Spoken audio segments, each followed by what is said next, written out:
Ladies and gentlemen, your MC for tonight, Drew Schneider.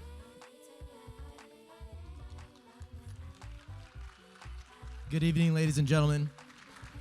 I just want to start off in saying I don't know why they put the wine guy in charge of this evening. We have all these celebrity chefs and all these amazing TV personalities, but I'm here, so you're stuck with me for the evening. So cheers to that, you guys. Welcome. Welcome to the Palm Desert Food and Wine Festival. We're so excited to have you guys here. From the bottom of my heart, the Prisoner Wine Company to be here is absolutely so exciting. So I can't be more elated to be here and do this. My name is Drew Schneider. I'm the National Brand Ambassador for the Prisoner Wine Company. We're a lovely wine company based out of St. Helena in Napa. So it's amazing to be able to pair our wine with Curtis Stone's food this evening, with guest appearances by Yolanda Gampp. So it's going to be an absolutely wonderful evening. I'm playing for y'all. So without further ado, I just want to dive into a little bit of the history of the Prisoner Wine Company. Who has had Prisoner before and knows what it is? Yeah, that's what I like to see. I love that. For those of you who don't, the Prisoner has been around for about 20 years now. We started off in St. Helena. Our founding winemaker decided to go ahead and break the convention and traditional rules of winemaking in Napa Valley and make a wine with a Zinfandel base to really pay homage to the Italian immigrants that first settled in Napa Valley. They did that by blending the unlikely mix of Zinfandel, Cab, Petit Syrah, and Syrah to make a singular wine. It was almost kind of an homage to what they were doing prior to Prohibition to go ahead and make wines in Napa Valley. We continue that spirit today as we slapped a Francisco de Goya etching from the 19th century on the wine as well. If anyone's ever seen our label before, it has that dark, mysterious look about it. We really wanted that to be the driving force behind it. That has continued today in the way we go ahead and create our wines and curate them. And today we have a full portfolio of wines. So you're actually going to try two of the different wines from our portfolio. So we do have our Unshackled portfolio in front of you. You'll have two wines from that we're going to be pairing, as well as our Chenin Blanc with Yolanda Gampp and her dessert this evening.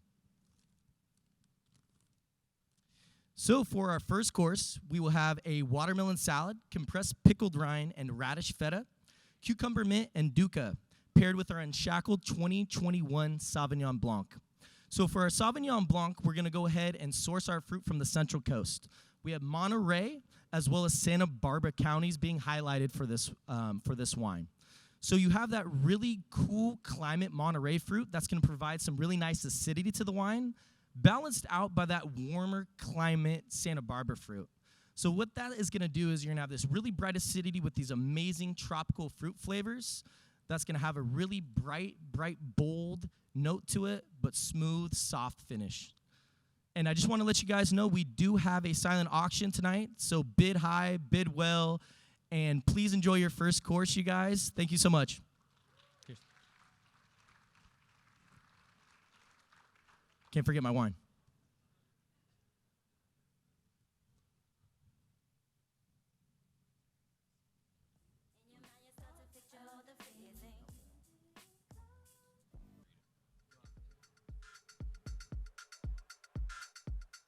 Hello, everyone. I'm back. So just want to let everyone know there still is a silent auction back there. You know, I've seen an auctioneer sell a $50 bill for $100, so please get back there. It is silent, but let's not be sleepy on it. It is back there in the back. Thank you, guys. Did everyone enjoy the first course? Absolutely phenomenal. What a wonderful job they're doing so far. Now for your second course, I will tell you a little bit about the wine because we do have a special guest waiting for you guys in the back. This is going to be our Unshackled 2021 Pinot Noir, 100% Central Coast fruit.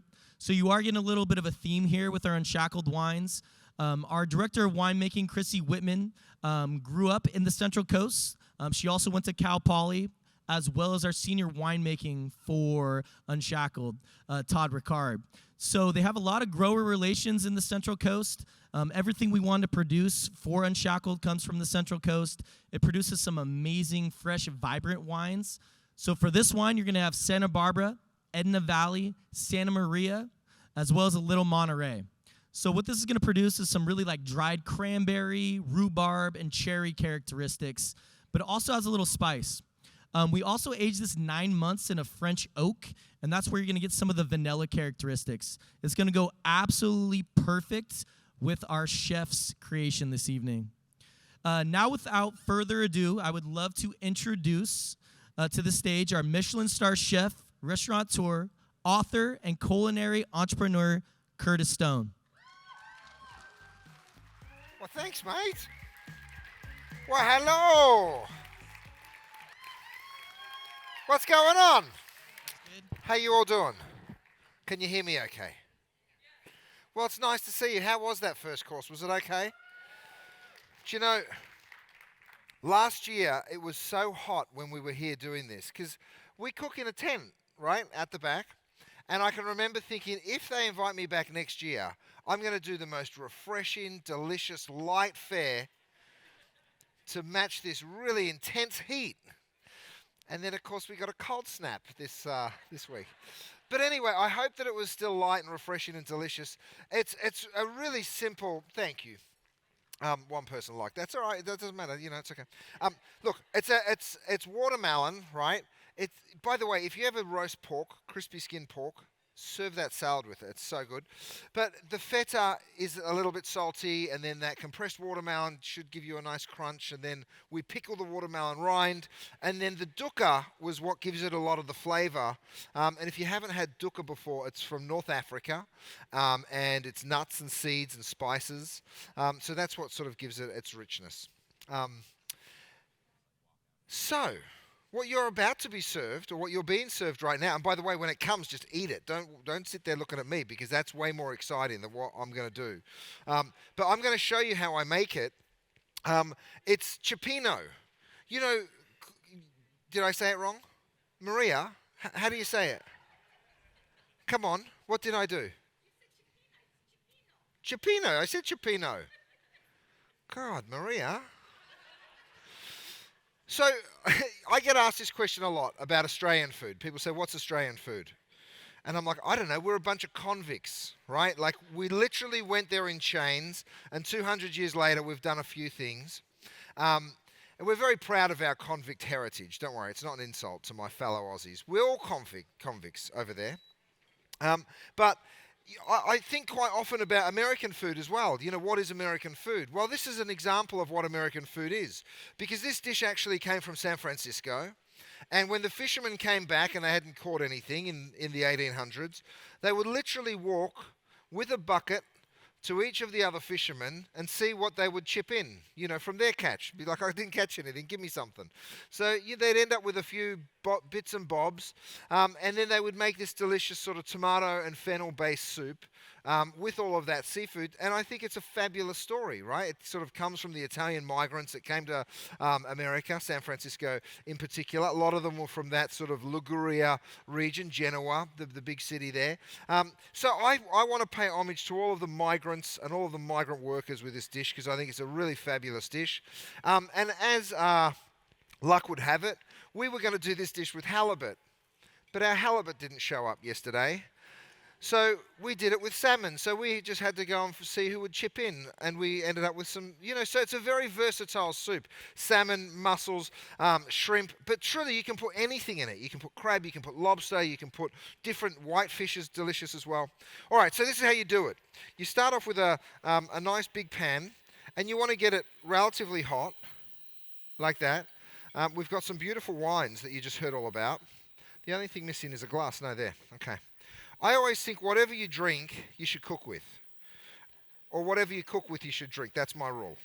Okay? So, cheers, everybody. It also helps with my nerves when I stand up on stage. My pan isn't getting hot at all. And I'm just in my mind trying to decide whether I'm going to fake it and pretend, or whether I'll, you know, just be honest with you guys. You know, because I could... Look at that, it's amazing. But, you know, when you stop this, you'll understand it's not hot. Anyway, I'll tell some jokes until it gets hot. SJ? What the fuck are you doing, SJ? All these people here?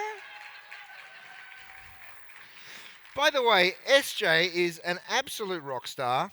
She deals with all these chefs. She's a total talent. And we all come in and we've got such big egos, us chefs. We're dicks. I don't know why, but it's just the way I don't know. Like we're so particular. Like for me, when I cook, I insist on heat.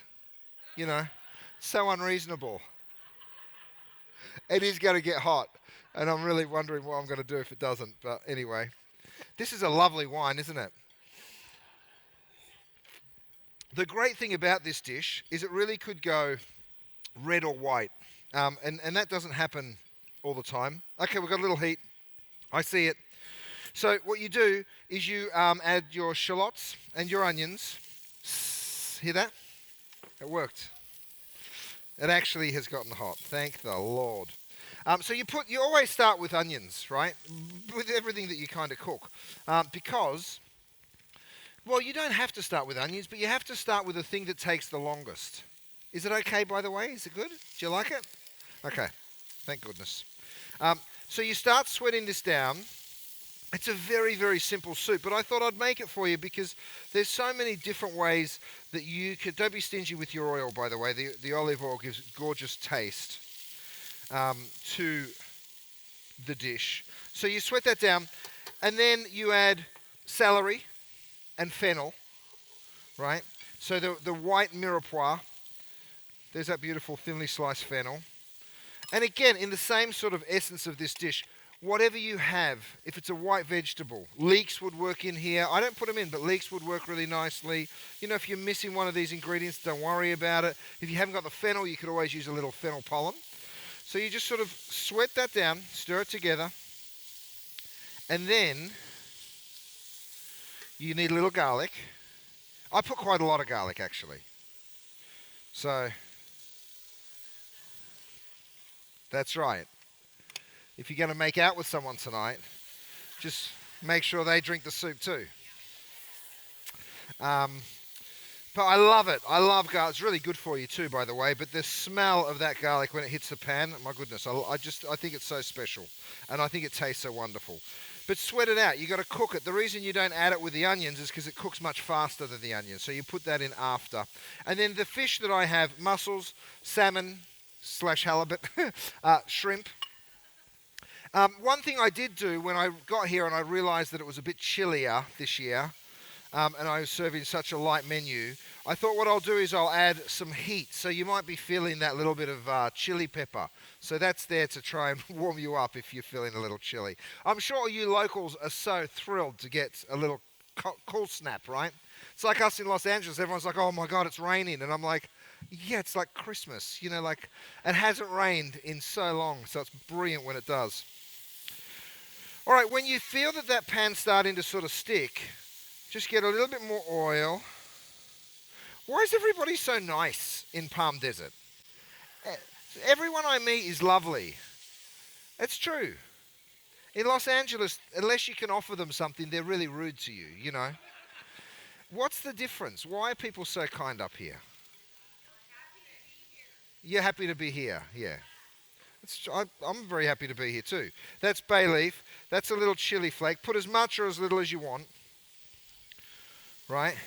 And then before you add that seafood, what you do is you let it just start to stick like this, right? And that's telling you it's almost time to deglaze your pan, right? And then what you do is you add just a drop of white wine.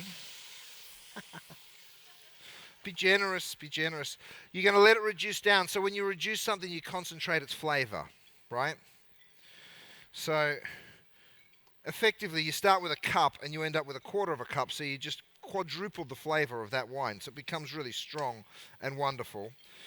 And then what you do is you roast the tomato puree or the tomato paste in the bottom of the pan. And I use the tomato paste instead of just fresh tomatoes. We actually use canned tomatoes in this soup.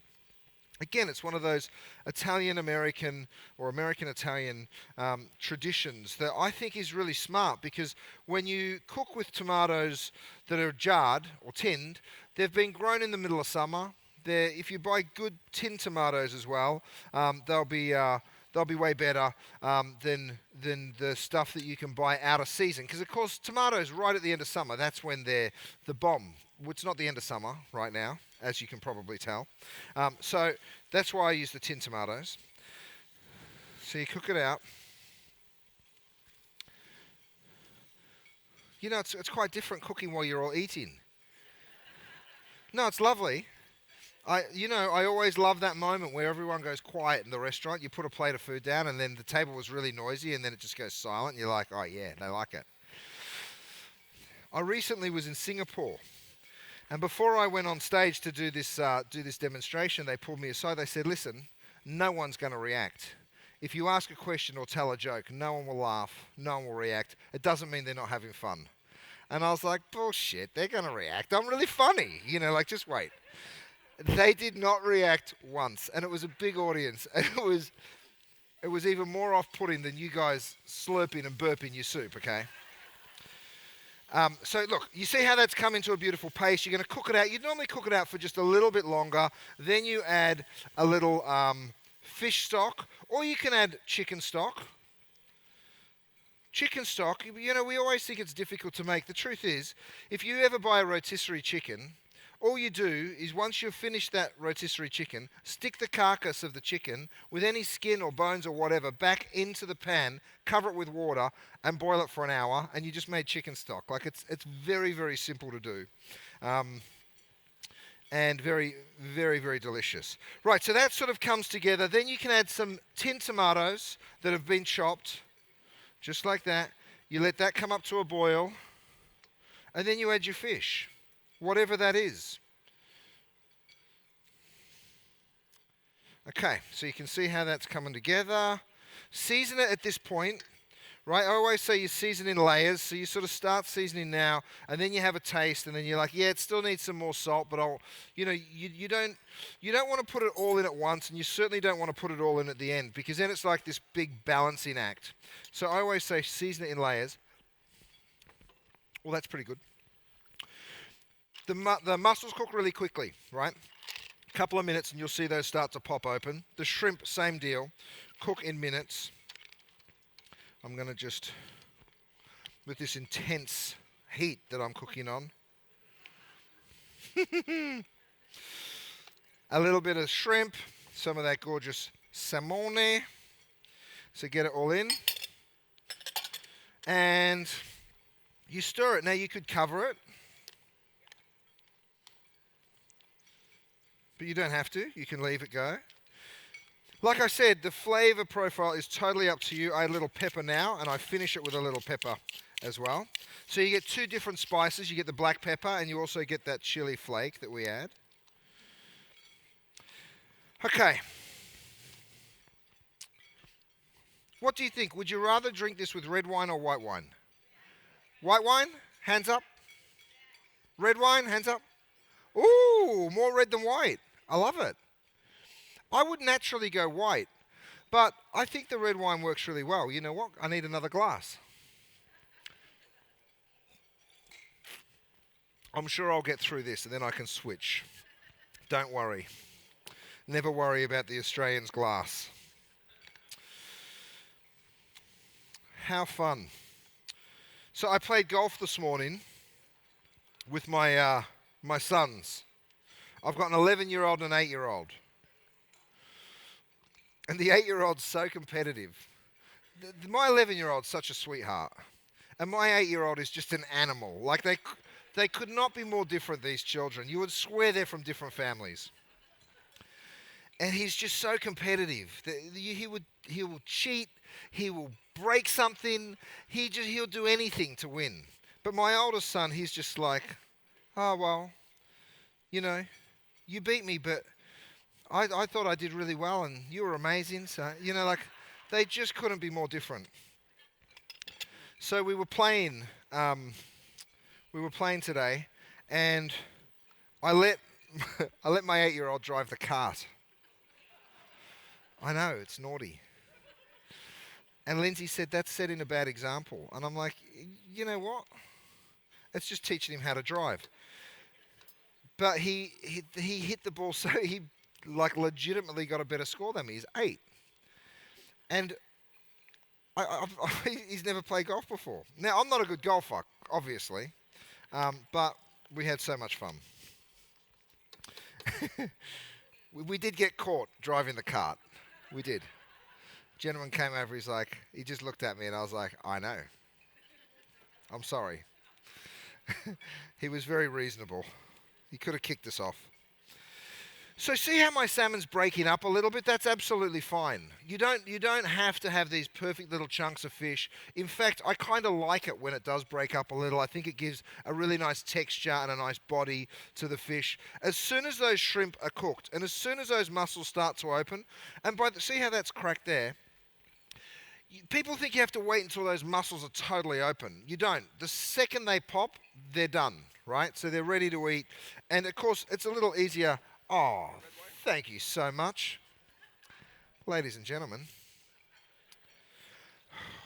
Okay. Now this is research, okay? Well, that's so good. And this is done.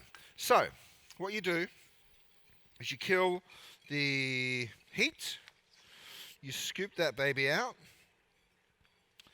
and it's so easy, and it happens so fast. Like they said, there's no way you can do it start to finish.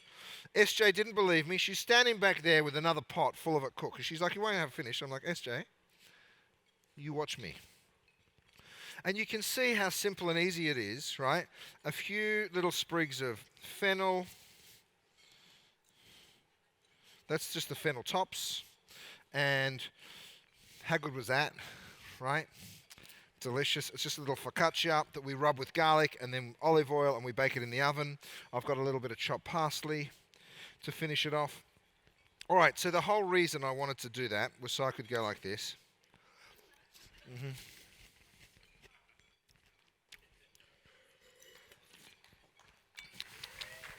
Oh, yeah? Well, thank you.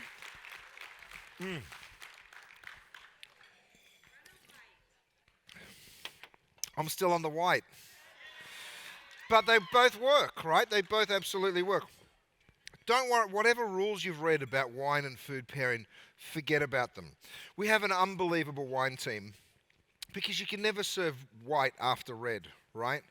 It's garbage. You totally can. We serve white wines in a pairing, then we go to red, we come back to white. We always used to think that that was a no-no, but it's wonderful. Anyway, I'm so happy to meet you all. Thank you so much for being here tonight.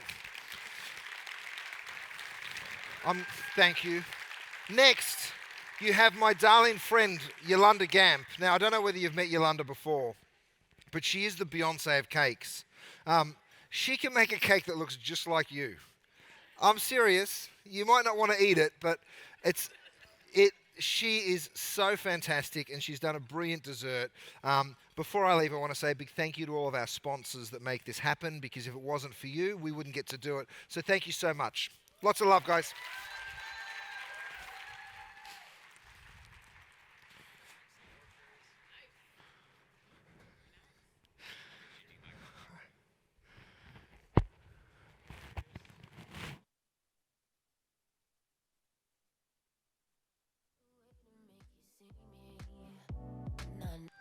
Shout out to Curtis Stone, making amazing cioppino this evening.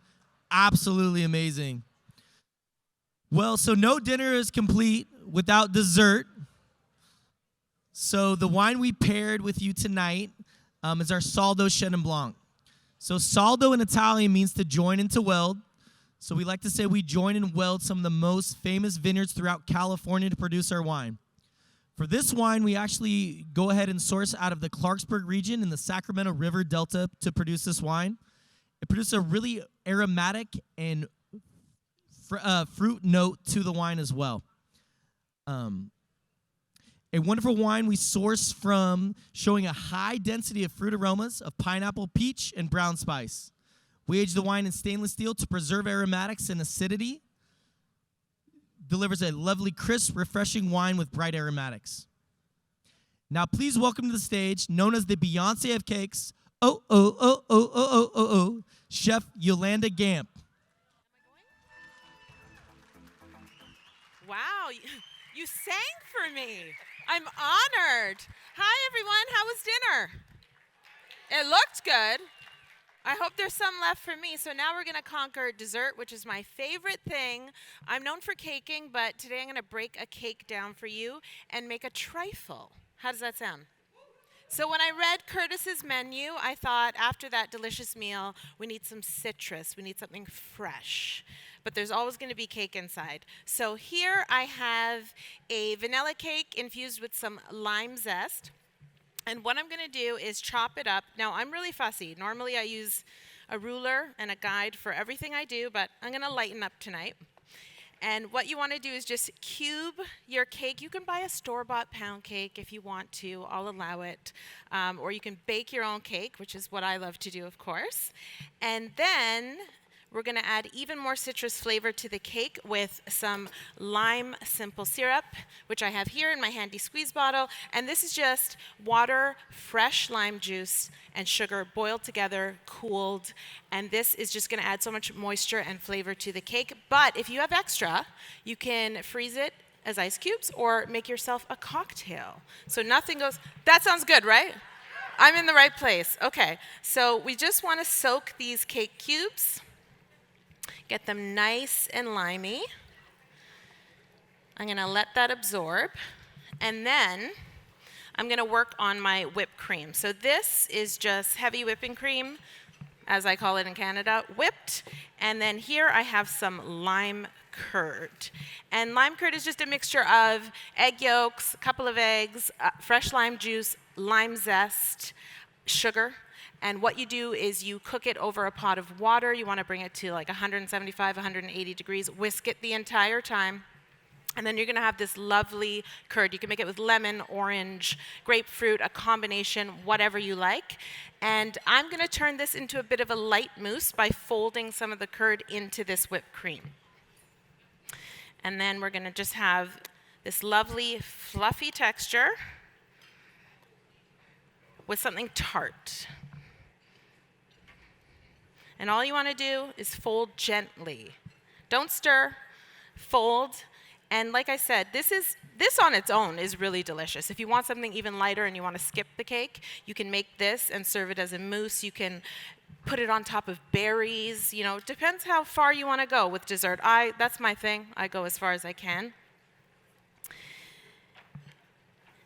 And then we're also going to put some of this curd straight up into the trifle because it's just one of my favorite things. I always have this in my freezer at home, and I use it in so many different ways. It's easy to make. You don't need any special tools to do this, and it just has so much punch. So I'm going to get this in a bag, and then I'll start building the trifle.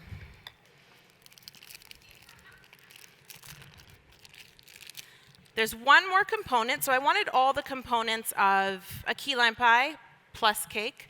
So normally in a key lime pie, there would be some sort of a cookie crumb crust. I'm using Biscoff. You can use graham crumbs. You can use Oreo if you prefer chocolate.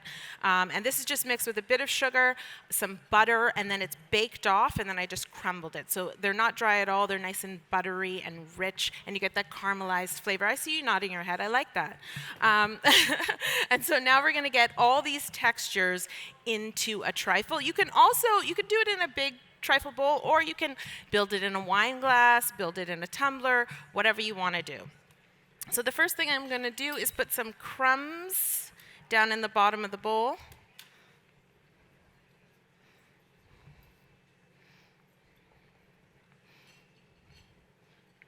And then I'm going to get this delicious lime whipped cream on top. This is much easier than building a cake, trust me. You can just use all the tools you have at home. And this is a great dessert because you can make it the day of. Even if somebody's just sort of popping by, like I said, you can whip up a quick curd. Nothing here is too difficult. Get yourself a store-bought cake and then just build it up. So I'm going to make sure the cakes are nice and, yes, so you can see that lovely layer of syrup. You could actually flip them over. You could even toss them in a bowl of syrup if you want them to be really saturated. And then you just want to line them in the bowl. You want to see all the layers and the textures from the side of the bowl. I think that's really nice. And then you know what you're eating.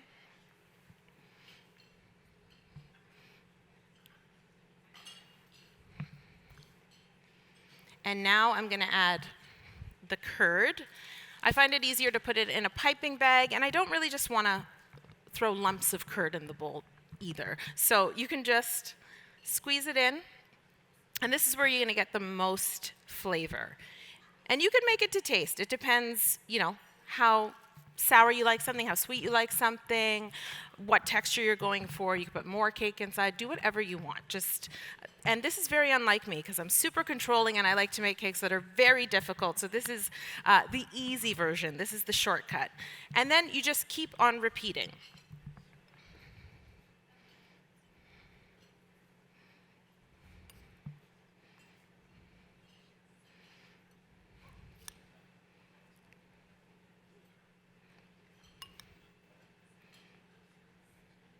Okay, let's do it again.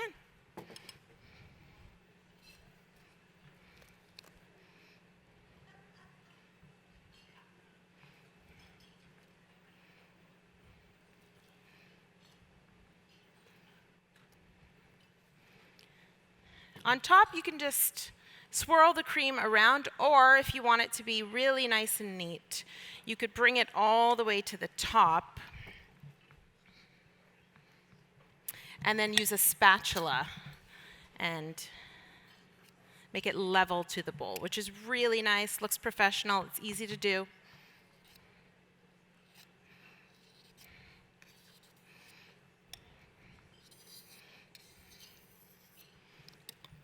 And now I'm going to add, you know what? I think I'm going to add a little curd on top just so we know what we're getting inside as well. So I'm going to ice a little bit of curd on top, plus I'm in love with this curd.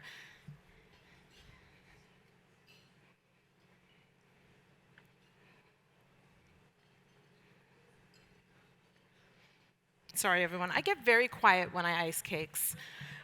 My partner, my business partner, and my producer and editor, they're always, if you've seen my channel, someone is always talking to me because I concentrate so hard that I just become silent. I'm so awkward in a room in front of a bunch of people.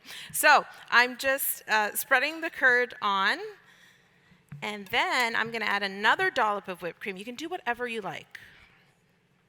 But I just want to build it up and make it look really fancy and special. And you can add berries in here. You can add anything that you think floats your boat. It's all about the dollop. The dollop is like, when you try to make a perfect dollop for a photo, never works out. Looks like a plop. But today it's working. And of course, I like to put more crumbs. I'm going to use my fingers this time. And you can just sort of line the side of the bowl.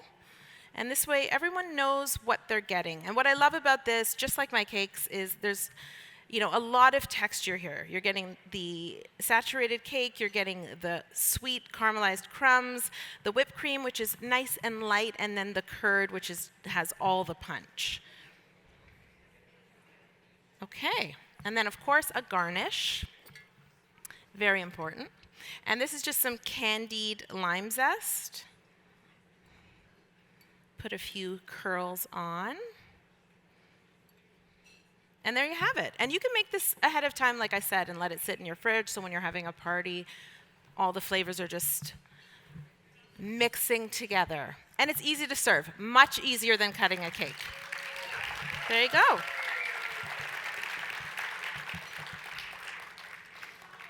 I'm known for eating my cakes. That's what I do at the end of every video. So,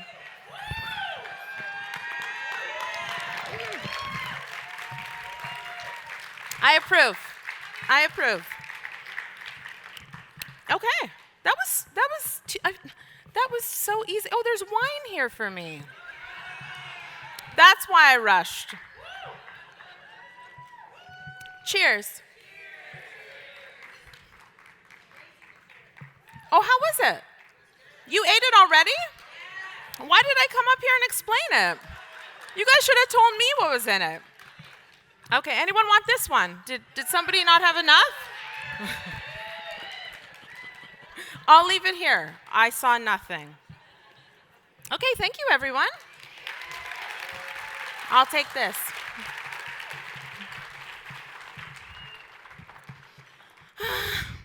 Hi. Hi.